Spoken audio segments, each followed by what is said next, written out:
wax kasta oo nolosha hadaf kasta aynu u baahanay inaynu xaqiijinaa laba shay oo quru u baahan yahay buu leeyahay midi waa alhimma walcaziima walmusaabara midi waa han sare oo go'aan adag wata hanku waa qofku inuu han weynaado haddaad han yar tahay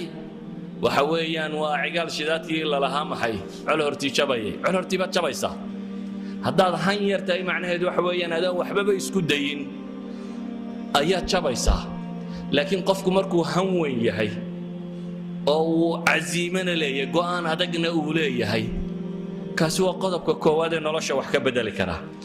qodobka labaad ee nolosha wax ka bedeli kara waa almaqdira awood iyo istitaaca inay jirto awood inay jirto awoodina way kaa buuxdaayo waa lagu tusi waaye Soomaalidu waxay yiraahdaan geela baa aakhira xooggiisa la tusaabay yiraahdeen adduunka ilmo yar baa neefka geela weyn hogaamiya marka aakhirun buu xooggiisa arkaabay yiraahdaan waxaan ka baqayaa inteena badani inaynu ku dhacno aakhira inaynu aragno awood iyo nimcad iyo xoog Alle ina siiyay subxaanahu wa ta'aala in adduunka arkari weyni ka saddexaadna wuxuu ku tilmaamayaa inay tahay in la helo الصحبة الصالحة المشجعة إن له لضد في عن وقرقر ستور راعدد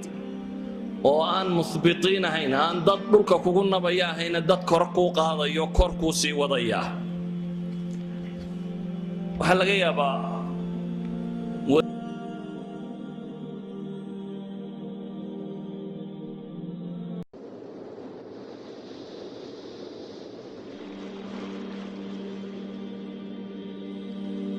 wax kasta oo nolosha hadaf kasta aynu u baahanay inaynu xaqiijinaa laba shay oo quru u baahan yahay buu leeyahay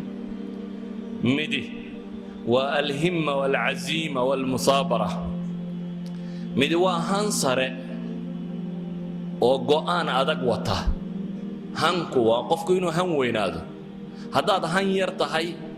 waxa weeyaan waa cigaal shidaadkii la lahaa maxay col hortii jabayay col hortii baad jabaysaa